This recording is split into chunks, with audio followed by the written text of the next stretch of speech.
নতুন সর্বোচ্চ নেতার নেতৃত্বে ইরান থেকে ইসরায়েলি ক্ষেপণাস্ত্র নিক্ষেপ, হামলায় জ্বালানি ছড়িয়ে পড়ায় অগ্নিকোপ তেহরান। আমিরাতে নিহত আহমদের মরদেহ দেশে, সৌদি থেকেও দুজনের লাশ আনার প্রক্রিয়া চলছে।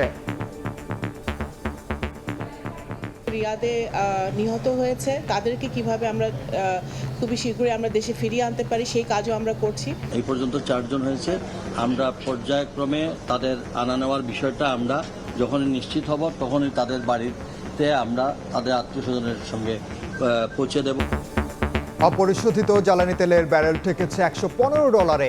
সংকটের শঙ্কায় আজও রাজধানীর পাম্পগুলোতে লম্বা লাইন, বেশি ভোগান্তিতে দূরপাল্লার পরিবহন চালকরা। ফেরি খাই এখানে এসেছি, 6টার সময় ফেরি খাই এখানে বসছি। আমি 100 কিলোমিটার চালাতে পারবো 2 লিটার তেলে, তারপরে আমার আবার এই সাফার করতে হবে। তারা যদি দিনেরটা দিনে নেয়, সবাই দিনে দিনে নেয়, স্বাভাবিক হয়ে যায়, তাহলে তো এই ক্যাওসটা হবে না। দেখছিলেন প্রধান শিরোনাম। দুপুরের সময়ের সঙ্গে আছি আমি ওমর ইনান। এবার অন্যান্য শীর্ষ সংবাদ। সংঘাতের প্রভাব মোকাবেলায় চীনের কাছে জ্বালানি সহায়তা চেয়েছে বাংলাদেশ। অর্থমন্ত্রীর সঙ্গে রাষ্ট্রদূতের বৈঠক, তিস্তা প্রকল্প বাস্তবায়নেও আগ্রহী বেইজিং। হাদি হত্যার প্রধান আসামি ফয়সাল ও আলমগীরকে পশ্চিমবঙ্গে পুলিশ হেফাজতে জিজ্ঞাসাবাদ, ফেরাতে কাজ করছে পররাষ্ট্র মন্ত্রণালয়। দ্রুত এই দেশে আনার আশা আইজিপির। চট্টগ্রামের জঙ্গল সলিমপুরে সেনাবাহিনীর নেতৃত্বে যৌথ অভিযান, অংশ নিয়েছেন আইন শৃঙ্খলা বাহিনীর ৩,৫০০ সদস্য। সন্ত্রাসীদের ধরতে ভোর থেকে চলছে তৎপরতা। টাকাটা যদি দেয়, ওষুধ একটা খরচ চলে জায়গা, আমরা একটু বাঁচতে পারলাম, চলতে পারলাম। করাইল বস্তিবাসীর জীবনযুদ্ধে নতুন আসা ফ্যামিলি কার্ড কাল উদ্বোধন করবেন প্রধানমন্ত্রী। যুগান্তকারী উদ্যোগ বলছেন বিশ্লেষক, সুফল নিশ্চিতে বিতরণে স্বচ্ছতাই জোর। এবং ঈদ ঘিরে রেলের ওয়ার্কশপে ব্যস্ততা, চট্টগ্রামে জরাজীর্ণ 122টি বগি মেরামত করে বহরে যুক্ত। ঢাকা টাঙ্গাইল মহাসড়কে 4 লেনের কাজ শেষ না হওয়ায় যানজটের শঙ্কা।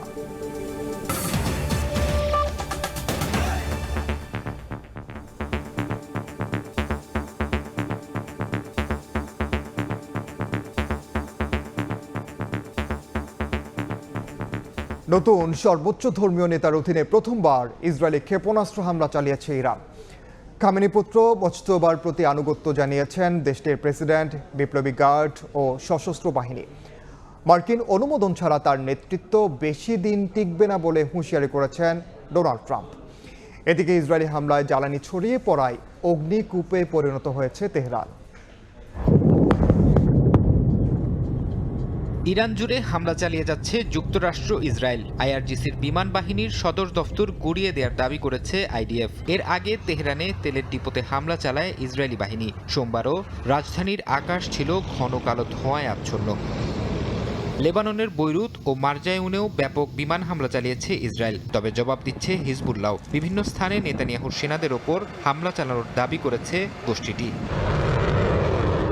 যুক্তরাষ্ট্র ইসরায়েলের হামলার পাল্টা জবাব দিয়ে যাচ্ছে ইরান। সোমবার তেল আবিব, জেরুজালেম ও বন্দরনগরী হাইফায় ক্ষেপণাস্ত্র হামলা চালায় আইআরজিসি। রোববার রাতে ইসরায়েলের মধ্যাঞ্চলে ইরানের ব্যালিস্টিক মিসাইল সরাসরি আঘাত হানলে কয়েকটি ভবন ও যানবাহনের ব্যাপক ক্ষয়ক্ষতি হয়। মধ্যপ্রাচ্যের মার্কিন ঘাঁটি লক্ষ্য করেও আঘাত হানছে ইরানের ক্ষেপণাস্ত্র ও ড্রোন। বাহরাইনেও ইরানি ড্রোনের আঘাতে বেশ কয়েকজন আহত হয়েছেন। সৌদি আরবের সাইবাহ তেল ক্ষেত্র লক্ষ্য করেও ড্রোন হামলা চালানোর খবর পাওয়া গেছে। চলমান সংঘাতের মধ্যেই ইরানের নতুন সর্বোচ্চ নেতা হিসেবে নির্বাচিত করা হয়েছে ইসরায়েলি হামলায় নিহত আয়াতুল্লাহ আলী খামেনির দ্বিতীয় সন্তান মোস্তফা খামেনিকে। এরই মধ্যে তার প্রতি আনুগত্য প্রকাশ করেছেন ইরানের প্রেসিডেন্ট, বিপ্লবী গার্ড ও সশস্ত্র বাহিনী। মোস্তফা সর্বোচ্চ নেতা হিসেবে নির্বাচিত হওয়ায় ইরানের বিভিন্ন শহরে উল্লাস করেছেন সাধারণ মানুষ। তবে যুক্তরাষ্ট্রের অনুমোদন ছাড়া তার নেতৃত্ব বেশি দিন টিকবে না বলে হুঁশিয়ারি দিয়েছেন মার্কিন president Donald Trump. Farhad Chowdhury, সময় সংবাদ। মধ্যপ্রাচ্য সংঘাতে নিহত বাংলাদেশিদের মরদেহ পর্যায়ক্রমে দেশে আনা হবে বলে জানিয়েছেন প্রবাসী কল্যাণমন্ত্রী আরিফুল হক চৌধুরী। সিলেটে বিমানবন্দরে আরব আমিরাতে ক্ষেপণাস্ত্র হামলায় নিহত বাংলাদেশি আহমদ আলীর মরদেহ গ্রহণ করে একথা জানান তিনি। এর আগে ঢাকায় মরদেহ গ্রহণ করে প্রবাসী কল্যাণ প্রতিমন্ত্রী নুরুল হক নূর জানান, আহত ও নিহতদের পরিবারের পাশে আছে সরকার। রোববারও সৌদিতে 2 বাংলাদেশি নিহত হওয়ার তথ্য জানান পররাষ্ট্র প্রতিমন্ত্রী। পহেলা মার্চ আরব আমিরাতের আজমান শহরে ইরানের ছোড়া ক্ষেপণাস্ত্রের আঘাতে প্রাণ হারান মৌলভীবাজারের আহমদ আলী। সমাপ্তি ঘটে তার ২৭ বছরের প্রবাস জীবনের। ক্ষেপণাস্ত্রের আঘাতের সময় আহমদ আলীর পাশেই ছিলেন ভাগ্নে জহিরুল। ইফতার পরবর্তী সময়ে ডেলিভারির জন্য বের হয়েছিলেন আহমদ। সে সময় বিস্ফোরণে মারা যান তিনি। বিশাল বড় একটা আওয়াজ হয়, আওয়াজের সাথে সাথে আমি সেখানে যাই, সেখানে যাওয়ার পরে দেখি আমার মামা মৃত্যু। আহমদ আলীকে এভাবেই ফিরতে হবে তা মেনে নিতে পারছেন না স্বজনেরা। বিমানবন্দরে মরদেহ গ্রহণের সময় তৈরি হয় আবেগঘন পরিবেশ। কালকে যখন আমি ওর বডি দেখছি, মানে তাকাইতে মানে আর বুক ধরাইতে পারি না, মানে এত আঘাত বডির মধ্যে। মরদেহ গ্রহণের সময় বিমানবন্দরে উপস্থিত হন পররাষ্ট্র প্রতিমন্ত্রী শামা ওবায়েদ এবং প্রবাসী কল্যাণ প্রতিমন্ত্রী নুরুল হক নূর। সৌদিতে রোববার 2 প্রবাসী নিহতের কথা জানান পররাষ্ট্র প্রতিমন্ত্রী। আর বিভিন্ন দেশে এ পর্যন্ত 14 জন আহত হওয়ার তথ্য জানান প্রবাসী কল্যাণ প্রতিমন্ত্রী। গতকালকে আপনারা শুনেছেন ইতিমধ্যে রিয়াদে নিহত হয়েছে এবং তাদের পরিবারের সাথে ইতিমধ্যে আমাদের প্রতিমন্ত্রী বলেছেন আমরা যোগাযোগ করেছি, কথা বলেছি এবং তাদেরকে কিভাবে আমরা খুবই শীঘ্রই আমরা দেশে ফিরিয়ে আনতে পারি সেই কাজও আমরা করছি। যতটুকু সম্ভব সংঘাতপূর্ণ এবং বিশেষ করে যেগুলো আক্রমণের লক্ষ্যবস্তু হচ্ছে এই সমস্ত এলাকাগুলো একটু এড়িয়ে চলা এবং যখন সতর্কতা সাইরেন সহ সংশ্লিষ্ট দেশগুলো যে দিক নির্দেশনা দেয় সেটি একটু মেনে চলা। পরে ঢাকা থেকে আহমদ আলীর মরদেহ নেওয়া হয় সিলেটে। সেখানে মরদেহ গ্রহণ করেন প্রবাসী কল্যাণ মন্ত্রী আরিফুল হক চৌধুরী। তিনি জানান মধ্যপ্রাচ্যে সংঘাতে এখনো পর্যন্ত 4 জন প্রবাসী মারা গেছেন। সবার মরদেহ দেশে আনা হবে। যারা ইনজিওর্ড হয়েছে তাদেরকে বিভিন্ন হাসপাতালে চিকিৎসাধীন রয়েছেন। এখন পর্যন্ত আমাদের এই 4 জনের মৃত্যু পর্যায়ক্রমে তাদের আনা নেওয়ার বিষয়টা আমরা যখনই নিশ্চিত হব তখনই তাদের বাড়িতে আমরা তাদের আত্মীয় স্বজনের সঙ্গে পৌঁছে দেব। আহমদ আলীকে মৌলভীবাজারের বড়লেখায় দাফনের কথা জানিয়েছেন স্বজনেরা। নাইম হাসান, সময় সংবাদ, ঢাকা। জ্বালানি সংকটের শঙ্কায় আজও রাজধানীর পাম্পগুলোর সামনে যানবাহনের লম্বা লাইন। চাহিদা অনুযায়ী জ্বালানি তেল না পাওয়ার অভিযোগের মধ্যে ফিলিং স্টেশন কর্মীদের সঙ্গে তর্কেও জড়াচ্ছেন কেউ কেউ। তুলছেন তেল মজুতের অভিযোগ। যদিও ডিপো থেকে পাওয়া তেল সুষমভাবে বন্টনের দাবি পাম্পগুলোর।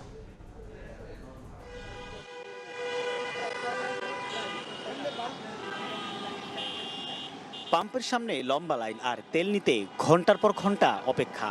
মধ্যপ্রাচ্য সংঘাতের জেরে জ্বালানি সংকটের আশঙ্কায় কয়েকদিন ধরেই দেশে পেট্রোল পাম্পগুলোতে এই দৃশ্য পরিচিত হয়ে উঠেছে। কেউ এসেছেন সেহেরি সেরে, আবার কারো অপেক্ষার সময় পার হয়েছে অন্তত 6 থেকে 7 ঘন্টা। মোটরসাইকেলে সর্বোচ্চ 2 লিটার, প্রাইভেট কারে 10 লিটার এবং মাইক্রোবাসে 20 থেকে 25 লিটার তেল নেওয়া যাচ্ছে। কিন্তু প্রয়োজন অনুযায়ী এই পরিমাণকে কম বলছেন চালকরা। 2 লিটার তেল আমার মাইলেজ হচ্ছে 50 কিলোমিটার, তা আমি 100 কিলোমিটার চালাতে পারবো 2 লিটার তেলে। তা আমার এটা 2 দিনের কেস, তারপরে আমার আবার এই সাফার করতে হবে। সাইনবোর্ড থেকে আসছি, এইটা হচ্ছে আমরা এখন আসছি হচ্ছে কারণ বাজার বাংলা মোটরের সামনে। এই পর্যন্ত আসার পথে সবগুলো পাম্পই বন্ধ। শুনতেছি 10 লিটার করে দিবে, তো 10 লিটার তো আমার হচ্ছে না, আমি তো একদিনও চালাতে পারবো না। হাতিরপুল কাঁচা বাজার থেকে সিরিয়ালে আছি আর কি, হাতিরপুল কাঁচা বাজার থেকে পরিবাগের ভিতর থেকে, ওইখান থেকে শাহবাগ হয়ে তারপর এসে এদিকে ঢুকছি। গাড়ির চালকরা তেলের জন্য হন্য হয়ে ঘুরছেন পাম্পে, তুলছেন মজুতের অভিযোগও। এই পরিস্থিতিতে অনেকেই সময় মতো পৌঁছাতে পারছেন না গন্তব্যে। একটু তো অসুবিধা হবেই আমার অফিসে যাইতে, কারণ ওভারঅল আমার তো অফিস টাইম অলরেডি চলে গেছে। আবার অফিসের কাজে আমি অন্য জায়গায় যেতে হবে। ফেরি খাই যে এখানে এসেছি, 6টার সময় ফেরি খাই এখানে বসছি। আর এই যে 6টার পরে মনে করেন যে মাত্র তেল পাইছি। সকাল থেকে কদমতলিতে গেছি, ওখানে পাম্প বন্ধ। তারপরে মতিঝিলে গেছি, ওখানে বন্ধ। এরপরে কাকরাইলে দেখলাম যে তেল দিচ্ছে, কিন্তু সীমিত আকারে, অনেক বড় লাইন। এদিকে পাম্প কর্তৃপক্ষের দাবি রেশনিং পদ্ধতিতেই তেল সরবরাহ করছেন তারা। তবে ডিপো থেকে সময় মতো তেল না আসায় কিছুটা সমস্যা হচ্ছে। যারা আসতেছে সরকার নির্ধারিত মাত্রায় আমরা তেল দিচ্ছি, আমাদের এখানে কোনো ধরনের সংকট নেই। আমাদের তেল যখনই দিবে সাথে সাথে আমরা আবার ওপেন করে দিব। এই পাম্পগুলোর কর্তৃপক্ষ বলছেন জ্বালানি তেল সরবরাহে 24 ঘন্টায় সেবা দিয়ে যাচ্ছেন তারা। সাইফুল ইসলাম, সময় সংবাদ, ঢাকা। এই মুহূর্তে রাজধানীর আসাদ গেটে ফিলিং স্টেশনে আছেন সহকর্মী সাইফুল ইসলাম। সরাসরি যাচ্ছে তার কাছে। তীব্র গরমে ঘন্টার পর ঘন্টা 2 লিটার তেলের জন্য আমার পাশে যে বাইকারটি দাঁড়িয়ে আছেন তারা হচ্ছে শুধুমাত্র এই বাইকার না, যতগুলি বাইকার আছে এই 2 লিটার তেলের জন্য কিন্তু তারা ওয়েট করছেন। এর পাশাপাশি যে আমরা পাশে প্রাইভেট কার দেখছি সেটিও কিন্তু মাত্র 10 লিটার তেল। তবে এর মধ্যে দিয়ে যে ঘন্টার পর ঘন্টা গাড়িটা নিয়ে পাম্পের যে ফুয়েল যেখান থেকে ইনজেক্ট করা হয় সেই জায়গা পর্যন্ত পৌঁছাতে কিন্তু তাদের এর মধ্য দিয়ে কিন্তু তাদের আবার ফুয়েল খরচ হচ্ছে। এটা কিন্তু একটা বড় বিষয়। তবে এক্ষেত্রে বলে রাখি যে আমরা দেখতে পেরেছি এখানে যে প্রায় 2 থেকে 3 ঘন্টা যাবতে কিন্তু এক একজন এই যে মোটরসাইকেল আরোহী কিন্তু এখানে ওয়েট করছেন শুধুমাত্র 2 লিটার তেলের জন্য। অন্যদিক থেকে আমরা যদি এই যে আসাদ গেটের এখন যে তালুকদার পাম্পের যদি আমরা সিরিয়ালটা একটু দেখাই, না হলেও অন্তত কিছুক্ষণ আগে আমরা এখান থেকে ঘুরে এসেছি, এই পাশ দিয়ে গিয়ে প্রায় সংসদ ভবন পর্যন্ত বা সংসদ ভবন পার হয়ে গেছে আমরা যতটুকু জানতে পেরেছি, বা বিজয় সরণি পর্যন্ত এই গাড়ির লাইন আছে আমরা জানতে পেরেছি। তবে এখানকার এই যে উৎসুক যে চালকরা আছেন তাদের একটাই চাওয়া, একটাই দাবি, তাদের ফুয়েল যেন তারা ঠিকভাবে পান। তবে এই যে 2 লিটার তেল অভিযোগ বা তাদের মন্তব্য রয়েছে বা চাওয়া রয়েছে, 2 লিটার তেলে কিন্তু তাদের হচ্ছে না। কেননা হচ্ছে যে পরিমাণ ফুয়েল তাদেরকে দেয়া হয় সেই পরিমাণ ফুয়েলে তারা দীর্ঘক্ষণ ড্রাইভ করতে পারবে না। এর মধ্য দিয়ে কিন্তু আসলে যে ঘন্টার পর ঘন্টা অপেক্ষা করে কিন্তু কেউ অফিসের সময় পর্যন্ত অফিস টাইমে পৌঁছাতে পারেননি, আবার কেউ বা তাদের যে নিকটতম গন্তব্য সে গন্তব্যে কিন্তু আসলে পৌঁছাতে পারেনি। তবে সর্বোপরি এক্ষেত্রে বলা যায় যে আমরা পাম্প মালিকদের সাথেও কথা বলেছি, পাম্প মালিকরা বলছেন যে ডিপো থেকে তেল সরবরাহ কম থাকায় হচ্ছে এরকম জটিলতা হয়েছে। তবে আমরা এর মধ্যে দিয়ে দেখতে পেয়েছি যে রাজধানীতে শুধুমাত্র এই যে কয়েকটা পাম্প তেল সরবরাহ করলেও বেশ কিছু পাম্প কিন্তু বন্ধ রয়েছে। তাদের অভিযোগ একটাই, ডিপো থেকে যদি স্বাভাবিক সময়ে তেল সরবরাহ করা হয় তাহলে তারা সরবরাহ করতে পারবেন। এই ছিল আমার কাছ থেকে পাম্প থেকে তেল সরবরাহের সর্বশেষ খবর। সরাসরি যুক্ত ছিলাম রাজধানীর আসাদ গেটে। মধ্যপ্রাচ্য যুদ্ধের প্রভাব মোকাবিলায় যুক্তরাষ্ট্র ভারতের পর চীনের কাছে জ্বালানি সহায়তা চাইল বাংলাদেশ। সচিবালয়ে অর্থমন্ত্রী আমির খসরু মাহমুদ চৌধুরীর সঙ্গে বৈঠক শেষে চীনের রাষ্ট্রদূত জানান, জ্বালানি সহযোগিতার প্রক্রিয়া নিয়ে আলোচনা হয়েছে। এ সময় তিস্তা প্রকল্প বাস্তবায়নকে চীন সর্বোচ্চ অগ্রাধিকারের তালিকায় রেখেছে বলে অর্থমন্ত্রীকে অবহিত করার কথাও জানান ইয়াও ওয়েন। ইরানের সঙ্গে যুক্তরাষ্ট্র ও ইসরায়েলের যুদ্ধের কারণে গুরুত্বপূর্ণ জলপথ হরমুজ প্রণালী দিয়ে নিরবচ্ছিন্ন জ্বালানি সরবরাহ বাধাগ্রস্ত হওয়ায় দুশ্চিন্তায় বাংলাদেশ। মধ্যপ্রাচ্য যুদ্ধের পরিপ্রেক্ষিতে সম্প্রতি ঢাকা সফরকালে মার্কিন দক্ষিণ ও মধ্য এশিয়া বিষয়ক সহকারী পররাষ্ট্রমন্ত্রী পল কাপুরের কাছে জ্বালানি সহায়তা চায় সরকার। যুক্তরাষ্ট্রের পর সোমবার সচিবালয়ে অর্থ মন্ত্রণালয়ে ঢাকায় নিযুক্ত চীনা রাষ্ট্রদূত ইয়াও ওয়েনের সঙ্গে বৈঠকেও জ্বালানি সহযোগিতা চেয়েছে বাংলাদেশ। চীনা রাষ্ট্রদূত জানান, জ্বালানি সহায়তার প্রক্রিয়া নিয়ে আলোচনা হয়েছে। Bangladesh haven't requested this support from China. So we are according to the needs of Bangladesh to decide how to come out with our next movement. We are also waiting for what sort of proposal from Bangladesh, what sort of need they need from China side. So we can discuss about it. Teesta প্রকল্প বাস্তবায়নকে চীন সর্বোচ্চ গুরুত্ব দিচ্ছে বলে অর্থমন্ত্রীকে অবহিত করার কথাও জানান ইয়াও when. Quite a number of projects carry on. I can do more than 10 projects carry on, and we're discussing it. We can come up with figures, some Tista River projects, and we also have some Chinese grants projects, you may be aware. BNP সরকার দায়িত্ব নেওয়ার পর এ পর্যন্ত 4টি চীনা প্রতিষ্ঠান $100 million বিনিয়োগের ঘোষণা দিয়েছে বলেও জানান চীনা রাষ্ট্রদূত। শুভ খান, সময় সংবাদ, ঢাকা। ইনকিলাব মঞ্চের মুখপাত্র শরীফ ওসমান হাদি হত্যা মামলার প্রধান আসামিসহ গ্রেফতার দুজনকে দেশে ফিরিয়ে আনতে কূটনৈতিক চ্যানেলে কাজ চলছে। পুলিশ সদর দফতরে নবনিযুক্ত আইজিপি আলী হোসেন ফকির জানান, সারা দেশে সন্ত্রাসী ও চাঁদাবাজদের তালিকা তৈরির কাজ শেষ হয়েছে। তবে এক্ষেত্রে রাজনৈতিক পরিচয় বিবেচনা করা হবে না বলেও সাফ জানিয়ে দেন আইজিপি। 2025 সালের ডিসেম্বরে রাজধানীতে দুর্বৃত্তের গুলিতে নিহত হন ইনকিলাব মঞ্চের মুখপাত্র শরীফ ওসমান হাদি। প্রায় 3 মাস পর হাদি হত্যা মামলার প্রধান আসামি ফয়সাল করিম মাসুদ ও তার সহযোগী আলমগীরকে গ্রেফতার করেছে ভারতীয় পুলিশ। প্রথমবারের মতো সংবাদ সম্মেলনে এসে নতুন আইজিপি জানান, কলকাতায় গ্রেফতার দুজনকে দেশে ফিরিয়ে আনতে কাজ চলছে। কূটনৈতিক চ্যানেলে ফরেন মিনিস্ট্রি থেকে তাদের সাথে যোগাযোগ হয়েছে, তারা এই ব্যাপারে কার্যক্রম গ্রহণ করছে। হয়তো অচিরেই ইনশাল্লাহ আমরা দেখতে পারবো তারা বাংলাদেশে আমরা আনতে সক্ষম হব। সারা দেশে সন্ত্রাসী ও চাঁদাবাজদের তালিকা তৈরির কাজ শেষ জানিয়ে আইজিপি বলেন, অপরাধীদের দলীয় পরিচয় বিবেচনা করা হবে না। তালিকা আমাদের তৈরি হয়ে গেছে, আমরা ইনশাল্লাহ অচিরেই তাদের বিরুদ্ধে অভিযান শুরু করব। বলেন দ্রুত সমস্যা সমাধানের জন্য প্রতিটি থানায় একজন জুডিশিয়াল ম্যাজিস্ট্রেট বসানোর পরিকল্পনা রয়েছে সরকারের। খুব শর্ট টাইমের ভিতরে বিচার দেয়, বিশেষ করে টাকা আদায়, জমি সংক্রান্ত সমস্যা, এই সমস্যাগুলো কিন্তু আমরা ইনস্ট্যান্ট থানাতে যদি একটা জুডিশিয়াল ম্যাজিস্ট্রেট বসায় দেওয়া হয়, দেখা যায় আপনি 7 দিনের ভিতরে বিচার পাবেন, আপনার কোর্টে ঘুরতে হতেছে না, পুলিশেরও সময় সেভ হচ্ছে। এই ধরনের কার্যক্রম আমরা সরকারের পরিকল্পনা আছে। থানাকে জিরো কমপ্লেইন থানা হিসাবে আমরা প্রতিষ্ঠিত করতে চাই। পুলিশের দুর্নামের জন্য কতিপয় সদস্য দায়ী মন্তব্য করে পুলিশ মহাপরিদর্শক বলেন, পদোন্নতি পদায়নে কোনো ধরনের স্বজনপ্রীতি হবে না, সৎ যোগ্য লোকেরাই কাজ করবে পুলিশে।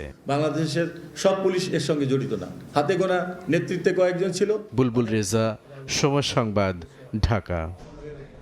ওসমান হাদি হত্যা মামলার আসামিদের গ্রেফতারের বিষয়ে আরও বিস্তারিত জানাতে এই মুহূর্তে কলকাতায় আছেন সহকর্মী সুব্রত আচার্য, সরাসরি যাচ্ছে তার কাছে। আর আলামিন এই দুজনই এখন কলকাতার গণমাধ্যমে অন্যতম প্রধান শিরোনাম। আপনারা জানেন যে গতকাল গভীর রাতে ভারত বাংলাদেশের সীমান্তবর্তী বনগাঁর কোনো একটি বিশেষ জায়গা থেকে এই দুজনকে গ্রেপ্তার করা হয় এবং গ্রেপ্তার করে রাজ্য পুলিশের বিশেষ টাস্কফোর্স এসটিএফের সদস্যদের সঙ্গে স্থানীয় পুলিশও সহযোগিতা করে এবং তারপরই গতকালকে তাদের খুব গোপনীয়ভাবে বিধাননগর আদালতে তোলা হয় এবং আদালত থেকে এই দুই অভিযুক্তকে 15 দিনের পুলিশ রিমান্ড নিয়ে ইতিমধ্যেই গোপন জায়গায় জিজ্ঞাসাবাদ শুরু করেছে। এর মধ্যে বিশেষ খবর হচ্ছে যে এই মুহূর্তে বাংলাদেশের পক্ষ থেকে কলকাতার পশ্চিমবঙ্গের এসটিএফের সঙ্গে যোগাযোগ করা হয়েছে। পররাষ্ট্র মন্ত্রণালয়ের মাধ্যমে, স্বরাষ্ট্র মন্ত্রণালয়ের মাধ্যমে চিঠি চালাচালি শুরু হয়েছে। কলকাতার বাংলাদেশ উপহাইকমিশনের পক্ষ থেকে একটি নোট ভার্বাল ইস্যু করা হয়েছে এবং সেখানে বলা হয়েছে যে কনসুলার অ্যাক্সেস দেওয়ার জন্য কেন্দ্রীয় সরকারের বিশেষ দপ্তরের কাছে চিঠি পাঠানো হয়েছে। আপনারা জানেন যে কনসুলার অ্যাক্সেস একটি বিশেষ একটি যোগাযোগ মাধ্যম, সরকার এবং সরকারের সঙ্গে বিশেষ যোগাযোগ মাধ্যম। এই হাদি হত্যা মামলার যে প্রধান দুই অভিযুক্ত, এই অভিযুক্তর যে রাজনৈতিক পরিচয় বা কেন হাদিকে হত্যা করা হয়েছিল এর পেছনে আরও কোনো কেউ যুক্ত রয়েছে কিনা সে বিষয়ে যেমন এসটিএফ নিজস্বভাবে তাদের জিজ্ঞাসাবাদ শুরু করেছে এবং একই রকমভাবে কনসুলার অ্যাক্সেসের মাধ্যমে সংশ্লিষ্টরা হাদি হত্যা মামলার এই অন্যতম দুই অভিযুক্তকে জিজ্ঞাসাবাদ করার জন্য কিন্তু সুযোগ পাবে যদি ভারতের কেন্দ্রীয় সরকার তাদের এই আবেদনের ওপর সিলমোহর প্রদান করে। তো এই ছিল আমার কাছে হাদি হত্যাকাণ্ডের প্রধান দুই অভিযুক্ত গ্রেপ্তারের পরবর্তী বাংলাদেশের পক্ষ থেকে কনসুলার অ্যাক্সেস এবং জিজ্ঞাসাবাদের আমার কাছে থাকা সবশেষ তথ্য। সরাসরি যুক্ত ছিলাম কলকাতায়। এদিকে 3 মাস ধরে তদন্ত করে ইনকিলাব মঞ্চের আহ্বায়ক ওসমান হাদি হত্যা মামলার প্রধান আসামি ফয়সাল করিম মাসুদ ও তার সহযোগী আলমগীরের অবস্থান ভারতে শনাক্ত করে বাংলাদেশের গোয়েন্দা সংস্থা। পরে পশ্চিমবঙ্গের বনগাঁওয়ের তাদের অবস্থানের তথ্য পশ্চিমবঙ্গ পুলিশকে জানানো হয়। সেই তথ্যেই ফয়সাল ও আলমগীরকে গ্রেফতার করে স্পেশাল টাস্ক ফোর্স এসটিএফ। গত বছরের 12 ডিসেম্বর ইনকিলাব মঞ্চের আহ্বায়ক শরীফ ওসমান বিন হাদিকে মোটরসাইকেলে এসে গুলি করে পালিয়ে যায় দুর্বৃত্তরা। পরে সিসিটিভি ফুটেজ দেখে প্রধান শুটার ফয়সাল করিম মাসুদ ও বাইক চালক আলমগীরকে শনাক্ত করে পুলিশ। আইন শৃঙ্খলা বাহিনী অভিযুক্তদের শনাক্ত করে অভিযানে নামার আগে ঢাকা থেকে প্রথমে সিএনজি, পরে প্রাইভেট কারে ময়মনসিংহের হালুয়াঘাট সীমান্তে চলে যায় ফয়সাল ও আলমগীর। হত্যার 12 ঘন্টার মধ্যে সেখানকার মানব পাচারকারীদের সহায়তায় মেঘালয় সীমান্ত দিয়ে পালিয়ে যায় ভারত। যদিও এক ভিডিও বার্তায় নিজের অবস্থান দুবাই বলে দাবি করে ফয়সাল। হত্যার পর এভাবে পালিয়ে যাওয়ার ঘটনায় ব্যাপক সমালোচনার মুখে পড়ে আইন শৃঙ্খলা বাহিনী। মামলার তদন্তকারী সংস্থা ঢাকা মহানগর গোয়েন্দা পুলিশ ভারতে পালিয়ে যাওয়ার তথ্য নিশ্চিত হলেও সুনির্দিষ্ট অবস্থান শনাক্ত করতে পারছিল না। হাদির হত্যাকারীদের অবস্থান শনাক্তে পরে কাজ শুরু করে প্রতিরক্ষা গোয়েন্দারা। 3 মাসের তদন্তের পর সফল হয় সামরিক গোয়েন্দা সংস্থা। শনাক্ত করে হাদি হত্যার প্রধান অভিযুক্ত ফয়সাল ও আলমগীর অবস্থান। পরে সংস্থাটির এক শীর্ষ কর্মকর্তা ভারত সফরে যান। চাপ দেওয়া হয় সে দেশের আইন শৃঙ্খলা বাহিনীকে হাদি হত্যার আসামিদের গ্রেফতারে। কূটনৈতিক সম্পর্কে টানাপোড়েন দূর করে ফয়সালকে গ্রেফতারে রাজি হয় পশ্চিমবঙ্গ পুলিশ। পরে 7 মার্চ বাংলাদেশের গোয়েন্দারা জানতে পারে ভারতের বিভিন্ন স্থান ঘুরে অবশেষে পুনরায় বাংলাদেশে ফিরে যাওয়ার উদ্দেশ্যে পশ্চিমবঙ্গের বনগাঁও অবস্থান করছে ফয়সাল ও আলমগীর। সেই তথ্য দেওয়া হয় পশ্চিমবঙ্গ পুলিশকে। পরে পশ্চিমবঙ্গ পুলিশের স্পেশাল টাস্ক ফোর্স এসটিএফ অভিযান চালায় বনগাঁওয়ে। আটক করা হয় ফয়সাল ও আলমগীরকে। অবৈধ অনুপ্রবেশের মামলা করে পুলিশ। পরে আদালতে হাজির করার পর 14 দিনের পুলিশ হেফাজতে পাঠানোর আদেশ দেন বিচারক। এদিকে বাংলাদেশে হাদি হত্যা মামলায় এই 2 অভিযুক্তকে দেশে ফেরাতে ইতিমধ্যে কাজ শুরু করেছে পররাষ্ট্র মন্ত্রণালয়। মামলা তদন্তকারী সংস্থা সিআইডি জানিয়েছে বন্দি বিনিময় চুক্তির মাধ্যমে ফেরানো হবে তাদের। ওইটা সত্য, ওখানে অ্যারেস্ট করেছে। আমাদের সকল নিশ্চয়ই আমরা একটা খোঁজ দিয়েছি বন্দি বিনিময় চুক্তি আন্ডার ওকে ফিরিয়ে আনার জন্য যা যে লিগেল স্টেপস, যা যা কনসিকুয়েন্সেস আছে এগুলো সব সিআইডির পক্ষ থেকে আমরা নেব। হাদি হত্যার প্রধান অভিযুক্তকে দ্রুত দেশে ফিরিয়ে বিচারের মুখোমুখি করা হবে বলে প্রত্যাশা সবার। মাসুদুর রহমান, সময় সংবাদ, ঢাকা।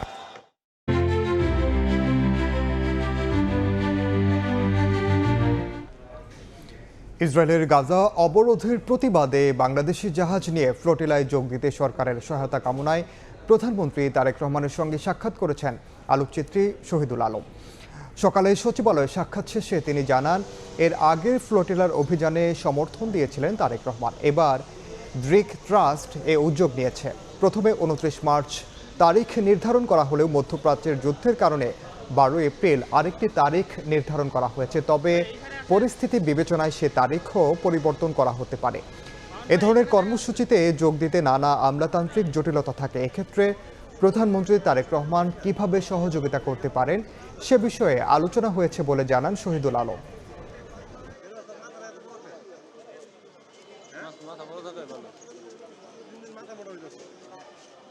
বিশেষ একটা কারণে উনি আগ্রহী ছিলেন আমার সাথে দেখা করা, সেটা হচ্ছে আমরা গতবার যখন ফ্লোটিলায় গিয়েছিলাম উনি ভীষণভাবে সেটাকে সমর্থন করেছিলেন এবং প্রথম উনি আমাদের সমর্থন দিয়েছিলেন। তো এইবার আমরা আবার ফ্লোটিলায় যাচ্ছি এবং সেই যাওয়ার সাথে আমরা এবার ফ্লোটিলার জন্য একটা বাংলাদেশি জাহাজ নিয়ে যাচ্ছি। সেটার ব্যাপারে উনি নিজে আগ্রহী, এটাকে কিভাবে সাপোর্ট দেওয়া যায়, কিভাবে সহযোগিতা করা যায় এবং বাংলাদেশকে যাতে এখানে প্রতিনিধিত্ব করা যায় সেটা নিয়ে আলাপ। বছরে কয়েক দফা আগুনের সঙ্গে লড়াই করা যাদের নিয়তি, সেই করাইল বস্তিবাসীকে আশা দেখাচ্ছে ফ্যামিলি কার্ড। নতুন ঘর নির্মাণ আর নিত্যদিনের সংসার চালাতে ঋণে জর্জরিত এসব মানুষ স্বপ্ন দেখছেন ঘুরে দাঁড়ানোর। তাদের প্রত্যাশা, ফ্যামিলি কার্ডের মাসিক অর্থ তাদের লড়াই কিছুটা সহজ করবে। আগামীকাল করাইল থেকেই ফ্যামিলি কার্ডের উদ্বোধন করবেন প্রধানমন্ত্রী তারেক রহমান। রাজনৈতিক বিশ্লেষকের মতে সাধারণের জীবনমান উন্নয়নে এটি যুগান্তকারী উদ্যোগ। তবে সুফল নিশ্চিতে কার্ড বিতরণে স্বচ্ছতার উপর জোর দিচ্ছেন তারা। হাসান ওয়ালির প্রতিবেদন। প্রায় লাখখানেক মানুষের শেষ আশ্রয়ের নাম করাইল বস্তি। গত 2 দশকে অন্তত 20 থেকে 25 বার অগ্নিকাণ্ডের ঘটনা ঘটেছে এই জনপদে। গেল বছরের 25 নভেম্বর ভয়াবহ আগুনে ভস্মীভূত হয়েছে 1500 ঘর বাড়ি। ফিরোজা বেগমের লড়াইটাও আবারও মাথা গোজার ব্যবস্থা নিশ্চিতের। আমরা এনুই যাতাই 3 বার ফুরছি, 3 বার ফুইরা হন গরু উঠাইতে রেন করে বছরে কয়েকবার আগুনের সঙ্গে লড়াই আর 3 বেলা খাবার নিশ্চিতে যখন মূল ভাবনা, তখন পরিবারের বয়োজ্যেষ্ঠদের জন্য ওষুধ কিংবা ভবিষ্যতের জন্য সঞ্চয় রীতিমতো দুঃসাধ্য সব মানুষদের কাছে। তাদের মনেই কিছুটা আশা দেখাচ্ছে সরকারের ফ্যামিলি কার্ড প্রকল্প। এরই মধ্যে সরকারি এই সহায়তার প্রয়োজনীয় ফর্ম পূরণ করেছেন এখানকার মানুষ। তো আমরা কার্ড সবার নিচে ঘরে কেউরির ঘর বাত নাই। 2500 কি 1000 দেয়, তাহলে এটা জমা রয়ে গেল। এরকম একটি ফ্যামিলি কার্ড বাংলাদেশের প্রত্যেক মা বোনদের কাছে, মাদের কাছে আমরা পৌঁছে দিতে চাই। মঙ্গলবার করাইল বস্তি থেকেই ফ্যামিলি কার্ড কর্মসূচির উদ্বোধন করবেন প্রধানমন্ত্রী তারেক রহমান। একই সঙ্গে দেশের 14টি স্থানে কর্মসূচিটির উদ্বোধনও ঘোষণা করবেন তিনি। ক্ষমতায় এসেই নির্বাচন ইশতেহার অনুযায়ী ফ্যামিলি কার্ডের উদ্যোগ নেওয়ায় খুশি নিম্ন আয়ের এসব মানুষ। মাসে 2000 টাকা ওষুধের খরচও লাগে, ও টাকাটা যদি দেয় ওষুধ একটা খরচ চলে জায়গা। আমরা একটু বাঁচতে পারলাম, চলতে পারলাম, একটু ওষুধ পানি খাইতে পারি। ঠিক কিছুদিন আগেই আগুনে ভস্মীভূত হয়েছিল এসব ঘর। সেখানে উঠছে নতুন স্থাপনা। মানুষ স্বপ্ন দেখছেন নতুন করে বাঁচার। সেই স্বপ্নে আরেকটু পালকযুক্ত করছে সরকারের ফ্যামিলি কার্ডের মতো উদ্যোগ। এসব মানুষদের প্রত্যাশা, সঠিক মানুষদের হাতে যথাযথভাবে পৌঁছে যাবে এই ফ্যামিলি কার্ড। মেগা প্রজেক্টের পরিবর্তে ফ্যামিলি কার্ডের মতো উদ্যোগকে ইতিবাচক হিসেবে দেখছেন এই গবেষক। তার মতে সাধারণের জীবনমান উন্নয়নে এটি যুগান্তকারী উদ্যোগ। এটি বাংলাদেশের ক্ষেত্রে একটি যুগান্তকারী একটি পদক্ষেপ হবে। আপনি যদি দেখেন যে রাষ্ট্র তার রিসোর্সকে সরাসরি একটা নির্দিষ্ট জনগোষ্ঠী, বিশেষ করে যারা নিম্ন আয়ের, তাদের জীবন মান উন্নয়নের জন্য তারা ব্যয় করবেন। নারীর ক্ষমতায়ন নিশ্চিত করতে ফ্যামিলি কার্ড পরিবারের মা বা নারী প্রধানের নামে ইস্যু করা হবে। পাইলট পর্যায়ে প্রতিটি পরিবারকে মাসিক ২৫০০ টাকা নগদ সহায়তা দেবে সরকার। হাসান ওয়ালি, সময় সংবাদ, ঢাকা। চট্টগ্রামের জঙ্গল সলিমপুরে সন্ত্রাসীদের গ্রেফতারে সেনাবাহিনীর নেতৃত্বে চলছে আইন শৃঙ্খলা বাহিনীর সমন্বিত অভিযান। তবে থেমে নেই সন্ত্রাসীরাও। পুলিশ জানায় ট্রাক রেখে ও কালভার্ট ভেঙে অভিযানে বাধা তৈরির চেষ্টা করে তারা। অভিযানে এই পর্যন্ত ১৫ জনকে আটক করেছে আইন শৃঙ্খলা বাহিনী। স্থাপন করা হয়েছে যৌথ বাহিনীর ২টি অস্থায়ী ক্যাম্প। প্রশাসনিক কাঠামোতে জঙ্গল সলিমপুরের অবস্থান সীতাকুণ্ড উপজেলার আওতায় হলেও এই এলাকায় প্রবেশ করতে হয় চট্টগ্রাম নগরীর বাজিত থানার বাংলা বাজার এলাকা দিয়ে। খাস জমির ৩,১০০ একর এলাকা জুড়ে অবস্থান জঙ্গল সলিমপুরের। টিলা কেটে গড়ে তোলা এই ঝুঁকিপূর্ণ বসতি পরিণত হয়েছে দুর্ভেদ্য সাম্রাজ্যে। কয়েক দশক ধরে সরকারি পাহাড় কেটে গড়ে উঠেছে কয়েক হাজার অবৈধ বসতি। এখনও পাহাড় কেটে চলছে প্লট বাণিজ্য, আর এই বাণিজ্য ও দখল টিকিয়ে রাখতে এলাকাটিতে গড়ে তোলা হয়েছে সন্ত্রাসী বাহিনী। এলাকাটি সার্বক্ষণিক সশস্ত্র পাহারায় থাকে সন্ত্রাসীরা। বাসিন্দা ছাড়া বাইরের কেউ এলাকায় ঢুকতে পারেন না। সবশেষ জানুয়ারিতে জঙ্গল সলিমপুরে সন্ত্রাসী হামলার শিকার হয়ে নিহত হন র্যাব ৭-এর উপসহকারী পরিচালক মোতালেব হোসেন ভূঁইয়া। আহত হন আইনশৃঙ্খলা বাহিনীর আরও কয়েকজন সদস্য। রাষ্ট্রের সর্বোচ্চ পর্যায়ে সন্ত্রাসের প্রতি জিরো টলারেন্স নীতি বাস্তবায়নের অংশ হিসেবে সোমবার ভোর থেকে জঙ্গল সলিমপুরে শুরু হয় যৌথ বাহিনীর সমন্বিত অভিযান। সেনাবাহিনীর নেতৃত্বে র্যাব, পুলিশের ৩৫০০ আইনশৃঙ্খলা বাহিনীর সদস্য অভিযানে অংশ নেয়। এই সময় জঙ্গল সলিমপুরে এলাকায় হেলিকপ্টার টহল দিতেও দেখা যায়। একই সঙ্গে নিরাপত্তা বাহিনীর এপিএস ও ডগ স্কোয়াড দিয়ে চলে অভিযান। সন্ত্রাসীদের ধরতে আইনশৃঙ্খলা বাহিনীর অভিযানে খুশি স্থানীয়রা। কাজকর্ম করে আসতে যে মাঝখানে ধরতো, টাকা পয়সা নিয়ে নিত। এইটা যদি আল্লাহর হুকুম যদি নিয়ন্ত্রণ হয়, মানুষ নিরিবিলি দুগার ডাল ভাত খাই ঘুমাইতে এলো। চট্টগ্রামে জঙ্গল সলিমপুরে যৌথ বাহিনীর ২টি অস্থায়ী ক্যাম্প স্থাপন করা হয়েছে বলে জানিয়েছেন চট্টগ্রাম রেঞ্জের অতিরিক্ত উপমহাপরিদর্শক। এই জায়গার উপর আমাদের পূর্ণ অধিকার প্রতিষ্ঠিত হয়েছে। আজ থেকে এখানে 2টি ক্যাম্প চলমান থাকবে। বাংলাদেশ পুলিশের একটি ক্যাম্প এবং র্যাপিড অ্যাকশন ব্যাটালিয়নের একটি ক্যাম্প, 2টি ক্যাম্প এখানে চলমান থাকবে। সমবেতভাবে এই অভিযান পরিচালিত হলো এবং আমরা এই এলাকার উপরে যে সরকারের কর্তৃত্বের একটু সমস্যা ছিল, সেটা দূরীভূত হয়ে পূর্ণ কর্তৃত্ব প্রতিষ্ঠিত হলো। প্রতিরক্ষা গোয়েন্দা সংস্থার মাঠ পর্যায়ে তথ্য পরিকল্পনা ও প্রত্যক্ষ সহায়তা সহ ইউএভির মাধ্যমে প্রাপ্ত ফুটেজ দিয়ে সেনাবাহিনী সার্বিক নেতৃত্বে নিয়ন্ত্রণ করে। সময় সংবাদ, চট্টগ্রাম। আবারও ওসমান হাদির হত্যায় জড়িত আসামিদের খবর। হাদি হত্যায় জড়িত ভারতে গ্রেপ্তার 2 জনকে দেশে ফিরিয়ে আনার ব্যাপারে ব্যবস্থা নেওয়া হচ্ছে বলে জানিয়েছেন স্বরাষ্ট্রমন্ত্রী সালাহউদ্দিন আহমদ। দুপুরে কক্সবাজারে জেলা প্রশাসকের কার্যালয়ে জেলা আইন শৃঙ্খলা কমিটি ও কর্মকর্তাদের সঙ্গে মতবিনিময় সভা শেষে এ কথা বলেন স্বরাষ্ট্রমন্ত্রী। মবের সঙ্গে যারাই জড়িত তাদের বিরুদ্ধে ব্যবস্থা নেওয়া হবে বলেও জানান মন্ত্রী। ইতিমধ্যে স্বরাষ্ট্র মন্ত্রণালয়ের পক্ষ থেকে পদক্ষেপ নেওয়া হয়েছে। পররাষ্ট্র মন্ত্রণালয়কে আমরা অনুরোধ করেছি তারা এটা যেটা extradition treaty in between 2 countries আছে সেই মতে তাদেরকে আমাদেরকে ফেরত দিবেন বলে আমরা আশা করছি এবং আমরা ফেরত আনার জন্য যথেষ্ট জোর প্রচেষ্টা চালাবো। সব কিছুকে আমরা মব বলবো কেন, কিছু কিছু আছে বিচ্ছিন্ন ঘটনা। মব যেটা সড়কে দেখা যাবে আমরা সেটা কঠোরভাবে নিয়ন্ত্রণ করব।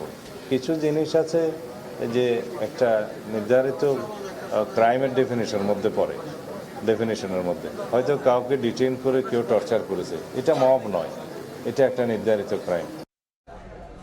ভোট কারচুপির অভিযোগের পরিপ্রেক্ষিতে কুমিল্লা 11, ময়মনসিংহ 2, চাঁদপুর 4, সিরাজগঞ্জ 4 ও চট্টগ্রাম 14 আসনের ব্যালট ও রেজাল্ট শিট হেফাজতে নেওয়ার নির্দেশ দিয়েছে নির্বাচনী ট্রাইব্যুনাল। কুমিল্লা 11 আসনে বিএনপির প্রার্থী কামরুল হুদা, ময়মনসিংহ 2 আসনে মোতাহার হোসেন তালুকদার, চাঁদপুর 4 আসনে হারুনুর রশিদ ও সিরাজগঞ্জ 4 আসনের প্রার্থী এম আকবর আলী কারচুপির অভিযোগ এনে মামলা করেন। এছাড়াও মামলা করেন চট্টগ্রাম 14 আসনের এলডিপি প্রার্থী ওমর ফারুক। বিএনপির আইনজীবীরা অভিযোগ করেন কুমিল্লা 11 আসনে জামাত প্রার্থী আবদুল্লাহ মোহাম্মদ তাহের অস্বাভাবিক ভোট পেয়েছেন। আইনজীবীরা বেশ কিছু দালিলিক তথ্য প্রমাণ তুলে ধরেন। বিএনপির এজেন্টদের নামে রেজাল্ট শিটে অন্য দলের এজেন্টদের সই নেওয়া হয়েছে বলেও জানান তারা। রাজধানীতে কোনো ধরনের চাঁদাবাজি সহ্য করা হবে না বলে কঠোর হুঁশিয়ারি দিয়েছেন ঢাকা দক্ষিণ সিটি কর্পোরেশনের প্রশাসক আব্দুস সালাম। সকালে পুরান ঢাকার সিদ্দিক বাজার কমিউনিটি সেন্টার উদ্বোধন অনুষ্ঠানে তিনি বলেন, ফুটপাত বা অন্য কোথাও চাঁদাবাজির অভিযোগ পাওয়া গেলে কঠোর ব্যবস্থা নেওয়া হবে। এ বিষয়ে প্রধানমন্ত্রীর কড়া নির্দেশনা রয়েছে বলেও জানান তিনি। বলেন, নগরী পরিষ্কার রাখা সিটি কর্পোরেশনের একার পক্ষে সম্ভব নয়, নগরবাসীর সহযোগিতাও প্রয়োজন। অনুষ্ঠানে উপস্থিত ছিলেন মুক্তিযুদ্ধ বিষয়ক প্রতিমন্ত্রী ইশরাক হোসেনও। যারা ময়লা আবর্জনা সংগ্রহ করার জন্য যারা টেন্ডার নিয়েছেন, পরিষ্কার কথা সেখানে উল্লেখ আছে 100 টাকার বেশি কেউ নিতে পারবেন না। যদি নেন তাহলে তার লাইসেন্স কিন্তু বাতিল করা হবে। কোনো চাঁদাবাজি চলবে না, এটা কিন্তু পরিষ্কার। আমাদের মাননীয় প্রধানমন্ত্রী একদম পরিষ্কার বলে দিয়েছেন। ওনার সাথে পাশাপাশি আমার নাম লিখে একটা স্মৃতি আমরা রেখে গেলাম। আমরা যারা নতুন সংসদ সদস্য হয়েছি বা মন্ত্রিসভায় স্থান পেয়েছি, আমরা সকলে একযোগে মিলেমিশে কাজ করে বাংলাদেশের যে সকল জনগণের সমস্যা রয়েছে সেগুলো নিরসনের জন্য আমরা জোরালোভাবে ভূমিকা রাখবো ইনশাআল্লাহ। ঈদ যাত্রার জন্য প্রস্তুত হচ্ছে ট্রেন। জরাজীর্ণ 122টি বগি মেরামত করে রেলওয়ের বহরে যুক্ত করে চমক দেখিয়েছে চট্টগ্রামের পাহাড়তলী ওয়ার্কশপ। শাখাউদ্দিপুর ক্যামেরায় কমলদের রিপোর্ট। 16 মার্চের মধ্যে বাংলাদেশ রেলওয়ের বহরে যুক্ত করতে হবে ঈদ যাত্রার জন্য চলাচল উপযোগী 122টি বগি। আর তাই কর্মব্যস্ত রেলওয়ের পাহাড়তলী ওয়ার্কশপ। চলতি বছরের 14 জানুয়ারি থেকে শুরু হওয়া 2 মাসের কর্মপরিকল্পনায় প্রথম পর্যায়ে লক্ষ্যমাত্রা ধরা হয়েছিল 105টি বগি। পরবর্তীতে আরও 17টি বাড়িয়ে করা হয়েছে 122টি। অবশ্যই ইতিমধ্যে 92টি বগি মেরামত শেষে বহরে যুক্ত করতে ওয়ার্কশপ থেকে শেডে পাঠিয়ে দেওয়া হয়েছে। প্রতি বছরে আমাদের 90টা টার্গেট ছিল, এবারই কিন্তু সবচেয়ে বেশি 122টা কথা আমরা আউটটার্ন দিচ্ছি। বগির কাজ করতে হয়, এরপরে আমাদের বডির কাজ করতে হয়, এরপরে ভিতরে ইন্টেরিয়র আছে, ফ্যান, লাইট, এসি সমস্ত কাজ করতে হবে। দীর্ঘদিন ধরে শেডে পড়ে থাকা নষ্ট, জরাজীর্ণ এবং ব্যবহার অনুপযোগী বগিগুলি হয়ে ওঠে ভরসা স্থল। ফলগুলি চিহ্নিত করি, তারপরে এগুলি সলভ করে টার্নিং করা হয়, বোরিং করা হয়। পুরাতন জরাজীর্ণ ছিল আর এখন নতুন চকচক হয়েছে। নিয়মিত চলাচলরত যাত্রীবাহী ট্রেনগুলিতে যেমন ঈদের আগে অতিরিক্ত হিসেবে এসব বগি যুক্ত হবে, তেমনি ঈদের বিশেষ ট্রেনও প্রস্তুত হবে মেরামত করা বগি দিয়ে। ওখানে আগুনে টায়ার ফিটিং করতেছে, ইঞ্জিনের ওখানে ড্রাইভিং ফিটিং করতেছে, ঠিক আছে, ওই মেশিনে টার্নিং করছে, ওই লেদে টার্নিং করতেছে। পূর্ণ কাজটা হচ্ছে পরে ক্লিনিং, গ্রিজিং যেটা গ্রিজ করে আউটটার্ন দেওয়া। অবশ্য আরও অন্তত 24টি বগি পুরোপুরি মেরামত শেষে বহরে যুক্ত হওয়ার অপেক্ষায় রয়েছে। 13 মাস থেকে শুরু হবে রেলওয়ের ঈদযাত্রা। আর এবার বিভিন্ন রুটে চলবে 5 জোড়া বিশেষ ট্রেন। একেবারে চলাচল অনুপযোগী জরাজীর্ণ বগি মেরামত করে যুক্ত হচ্ছে রেলের বহরে। এবারও ঈদযাত্রায় ব্যবহৃত হবে এ ধরনের 122টি বগি। চট্টগ্রামের পাহাড়তলী ওয়ার্কশপ থেকে কমল দে, সময় সংবাদ। রাজধানীর দিয়াবাড়ি লেকের দুপাশে কয়েক কিলোমিটার জুড়ে অবৈধ স্থাপনা। এসব স্থাপনা উচ্ছেদকেই প্রধান চ্যালেঞ্জ মনে করে স্থানীয় সংসদ সদস্য বলছেন, সমন্বিত অভিযান পরিচালিত হবে শিগগিরই। দখল ঠেকাতে নেওয়া হচ্ছে উদ্যোগ। বুলবুল রেজার রিপোর্ট। রাজধানীর উত্তরার 15 নম্বর সেক্টরে দিয়াবাড়ি লেকের অবস্থান। লেকটি কদিন আগেও ময়লা আবর্জনায় পরিপূর্ণ ছিল, এখন অনেকটাই পরিষ্কার। নির্বাচনের আগে 54 দিন এবং পরে 7 দিনে 61 দিনের পরিশ্রমে লেকটি পরিষ্কার করা হয়েছে। স্থানীয় বিএনপি নেতাদের নিজস্ব উদ্যোগে কাজটি সম্ভব হয়েছে। তারা বলছেন, অবৈধ স্থাপনা উচ্ছেদই এখন প্রধান চ্যালেঞ্জ। অবৈধ স্থাপনা এই দুই ধারে প্রচুর আছে। আমরা এখানে কিছু অবৈধ স্থাপনা আলোচনা করে তাদেরকে আমরা সরিয়েছি। আমরা এখানে সিটি কর্পোরেশন অফিসের সামনে মানববন্ধন করেছিলাম। লেকটি অনেক গভীর ছিল এক সময়। আশপাশে বাড়ি তৈরির সময় পাইলিং এর সব মাটি ফেলা হয়েছে এই লেকে, ফলে লেকটি ভরাট হয়ে গেছে। লেকের দুপাশ দখল করে তৈরি করা হয়েছে গাড়ির শোরুম থেকে শুরু করে বাড়ি, গরুর খামার, ভাঙারির দোকান ও প্লাস্টিকের কারখানা। এখানে বস্তি করছে, ফার্ম করছে, আমরা এখানে হার চলতে পারি না। দূষণ তো হচ্ছে প্লাস্টিকে, আপনি প্লাস্টিক তো আপনার এটা গলতেছে না। স্থানীয় সংসদ সদস্য বলছেন, একটিও অবৈধ স্থাপনা থাকবে না। রাজুক, সিটি কর্পোরেশন ও অন্যান্য সংস্থা মিলে সমন্বিত উচ্ছেদ অভিযান পরিচালিত হবে শীঘ্রই। আমি রাজুকের সাথে ইতিমধ্যে কথা বলেছি, সিটি কর্পোরেশনের সাথে কথা বলছি। তা আমি আশা করি যেখানে অবৈধ স্থাপনা থাকার কারণে জনভোগান্তির সৃষ্টি হয়, মানুষের ভোগান্তির সৃষ্টি হয়, সেই জায়গাগুলো আমরা অ্যাড্রেস করে আমরা কাজ করব। দিয়াবাড়ি লেকের দুপাশে ঢাকা উত্তর সিটি কর্পোরেশন এবং রাজধানী উন্নয়ন কর্তৃপক্ষের জায়গা। এই জায়গায় অবৈধভাবে গড়ে উঠেছে অসংখ্য স্থাপনা। এর আগেও এসব স্থাপনায় উচ্ছেদ অভিযান পরিচালিত হয়েছে। ফলাফল শূন্য, অল্প দিনের ব্যবধানে আবারও দখল। তবে স্থানীয় সংসদ সদস্য বলছেন এবারের যে উদ্যোগ সেটি হবে টেকসই, দখলদাররা আর সহসাই ফিরতে পারবে না। বুলবুল রেজা, সময় সংবাদ, ঢাকা। রাজধানীর আগারগাঁওয়ে স্থানীয় সরকার প্রকৌশল বিভাগে শ্রেষ্ঠ আত্মনির্ভরশীল নারী সম্মাননা অনুষ্ঠানে কথা বলছেন স্থানীয় সরকার মন্ত্রী মির্জা ফখরুল ইসলাম আলমগীর। সরাসরি যাচ্ছে সেখানে। আমি মনে করি যে একটা উন্নত রাষ্ট্র যদি হতে হয়, অর্থনৈতিক দিক দিয়ে যদি সবল হতে হয়, তাহলে দেশের অর্ধেক জনসংখ্যাকে পিছনে রেখে আমাদের পক্ষে এগিয়ে যাওয়া সম্ভব না। সে কারণে এলজিডির এই যে পরিকল্পনা, এলজিডির যে প্রজেক্ট, সেটা অত্যন্ত একটা মনে করি যে দেশের নির্মাণের জন্য, বিনির্মাণের জন্য আমাদের অত্যন্ত সহায়ক ভূমিকা পালন করবে। আমরা জানেন যে আমাদের প্রধানমন্ত্রী তিনি ইতিমধ্যে ঘোষণা দিয়েছেন যে 50 লাখ দরিদ্র গ্রামীণ পরিবারের জন্য তিনি ফ্যামিলি কার্ড চালু করবেন, মহিলাদের প্রধান ক্ষেত্রে নেবেন, এবং প্রান্তিক পরিবার হবে সবই। তো আগামী কালই প্রথম সেটার উদ্বোধন হতে যাচ্ছে। তিনি নিজে সেটা ঢাকাতে করার নেতৃত্বে উদ্বোধন করবেন। আমরা সবাই আমাদের এলাকাগুলোতে কাজগুলো শুরু করতে যাচ্ছি। এই প্রকল্পে প্রতিটি পরিবারকে সরকার প্রতি মাসে প্রতিভাবে 2 থেকে 2.5 হাজার টাকা দেবেন, অথবা সমমানের খাদ্য সহায়তা প্রদান করবেন। এবং আমাদের জানেন আপনারা সবাই, আমাদের অত্যন্ত সবচেয়ে শ্রদ্ধেয় নেত্রী দেশনেত্রী বেগম খালেদা জিয়া, যিনি আমাদের ছেড়ে চলে গেছেন, তিনি এই মহিলাদের জন্য, নারীদের শিক্ষার জন্য যুগান্তকারী ভূমিকা পালন করেছিলেন। আমার একটা সরাসরি যুক্ত ছিলাম রাজধানীর আগারগাঁওয়ে। নতুন টাকা নেই ব্যাংকে, আছে খোলা বাজারে। এই সুযোগে কোনো কোনো নোটের দাম উঠেছে 1400 টাকার বেশি। এ নিয়ে সাধারণ মানুষের ক্ষোভ থাকলেও শুধু ঈদ কেন্দ্র করে নতুন নোট ছাড়া হবে না, এমন সিদ্ধান্ত কেন্দ্রীয় ব্যাংকের। একই সঙ্গে খোলা বাজারে উচ্চ মূল্যে টাকা বিক্রি ঠেকাতে আইন শৃঙ্খলা বাহিনীকে নির্দেশ দেওয়া হয়েছে।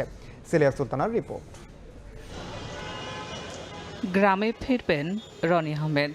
চুয়াডাঙ্গা যাবার সময় জাকাত, ফিতরা, সালামি, স্বজন ও গ্রামের মানুষের হাতে নতুন টাকা তুলে দিতে চান তিনি। উপলক্ষ ঈদ। ঢাকাতে যেমন আপনি পর্যাপ্ত পাচ্ছেন অ্যাভেলেবিলিটি, বাট গ্রামে ওইটা পসিবল না। নতুন টাকা ঈদের আনন্দ বাড়িয়ে দেয় কয়েক গুণ। বছরের দুটো উৎসবে প্রায় 14 থেকে 15 হাজার কোটি নতুন টাকার চাহিদা থাকে বাজারে। ব্যাংক ছাড়াও তাই টাকার উপর লভ্যাংশ ধরে খোলা বাজারও হয়ে ওঠে রমরমা। ছোট যারা আছে তাদেরকে নতুন টাকা দিয়েই ঈদের সালামিটা দেওয়া হয়। ফিতরার সাথে একটু বাড়তি আনন্দ দেওয়ার চেষ্টা করি আর কি। তবে এবার ব্যাংকে না পেয়ে খোলা বাজারে ভিড় করছেন ক্রেতারা। 10, 20, 50-এর 1000 টাকার বান্ডেল প্রতি গুনতে হচ্ছে 350 থেকে 400 টাকা। দুইটা বিদ্যাতন চালাই, ওদের জন্য একটু নিতে চাইছিলাম, আমার সাহসে দেয় না। 10 টাকাটা বলতেছে 380, 350 এর মধ্যেই আছে। এখানে যে পরিস্থিতি, এতে টাকা কেনা সম্ভব না। এদিকে গত বছর একই সাথে 9 ধরনের নোট ছাপানো হয়েছে। সমপরিমাণ নোটে পর্যাপ্ত উপকরণ সরবরাহ কোম্পানির সীমাবদ্ধতা উল্লেখ করে বাংলাদেশ ব্যাংক জানায়, উৎসবকে কেন্দ্র করে টাকা ছাপানোর আয়োজন চলে পুরো বছর জুড়ে। আমরা গত বছর থেকেই এই রেওয়াজটা ভেঙেছি। আমরা বলেছি যে নতুন নোট বাজারে ছাড়া একটা নিয়মিত একটা প্রসেস, এটার জন্য কোনো উপলক্ষের প্রয়োজন হবে না। একই সাথে খোলা বাজারে নোট বিক্রিতে ব্যাংকের কোনো ব্যক্তি জড়িত থাকলে আইনশৃঙ্খলা বাহিনীর ব্যবস্থা নেওয়ার নির্দেশ কেন্দ্রীয় ব্যাংকের। সেলিয়া সুলতানা, সময় সংবাদ, ঢাকা। মধ্যপ্রাচ্য সংঘাতের জেরে বিশ্ববাজারে প্রতি ব্যারেল অপরিশোধিত জ্বালানি তেলের দাম ঠেকেছে $115, যা গেল 4 বছরের মধ্যে সর্বোচ্চ বলে জানিয়েছেন আন্তর্জাতিক গণমাধ্যমগুলো। হরমুজ প্রণালী দিয়ে জাহাজ চলাচলের দীর্ঘস্থায়ী ব্যাঘাতের সংখ্যায় সোমবার জ্বালানি তেলের দাম 27% বেড়ে যায়। মার্চের শেষ পর্যন্ত যদি প্রণালী বন্ধ থাকে, তাহলে প্রতি ব্যারেল তেলের দাম $150 গিয়ে ঠেকবে বলে ধারণা বিশ্লেষকদের। খেলার খবর। নারী এশিয়ান কাপের গ্রুপ পর্বে নিজেদের শেষ ম্যাচ বিকেলে উজবেকিস্তানের মুখোমুখি হবে বাংলাদেশ। পার্থের রেক্টাঙ্গুলার স্টেডিয়ামে ম্যাচ শুরু বাংলাদেশ সময় বিকেল 5টায়। প্রথম ম্যাচে চীনের বিপক্ষে দারুণ খেললেও দ্বিতীয় ম্যাচে উত্তর কোরিয়ার বিপক্ষে প্রতিরোধ গড়তে পারেনি বাংলাদেশের নারীরা। 2 ম্যাচে 7 গোল হজম করে কোয়ার্টার ফাইনালে যাওয়া অনেকটাই অনিশ্চিত করে ফেলেছে লাল সবুজ। কিন্তু উজবেকদের বিপক্ষে কোনো সমীকরণের হিসেবে যেতে চান না পিটার বাটলার। আসলে ভালো ফুটবল খেলার ধারাবাহিকতা ধরে রাখতে চান তিনি। তবে কোচ শিষ্যদের ওপর অতিরিক্ত চাপ না দিলেও ফুটবলাররা নাছোড়বান্দা হাতে পাওয়া সুযোগ কাজে লাগাতে মরিয়া আফ্রিদা বাহিনী। যদিও বড় জয় পেলেও কোয়ার্টার ফাইনাল নিশ্চিত হবে না বাংলাদেশের, অপেক্ষা করতে হবে অন্য ম্যাচের ফলের জন্য। এ পর্যায়ে শীর্ষ সংবাদগুলো জানিয়ে দিচ্ছে আরেকবার।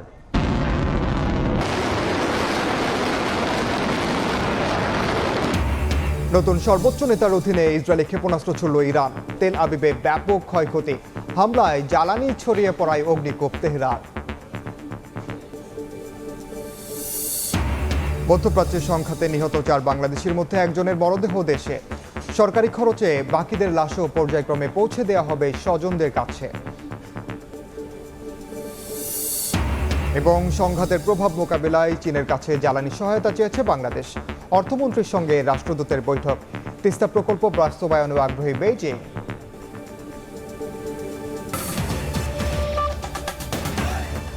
এই ছিল দুপুরের সময়। এরপর বিকেল 3টার সময় সংবাদের সঙ্গে থাকবেন সহকর্মী ইমদাদুল হক। ধন্যবাদ ইনান, আপনাকে ধন্যবাদ। বিকেল 3টার সময় সংবাদ নিয়ে আসছি কিছুক্ষণ পর, সঙ্গে থাকুন সময়ের।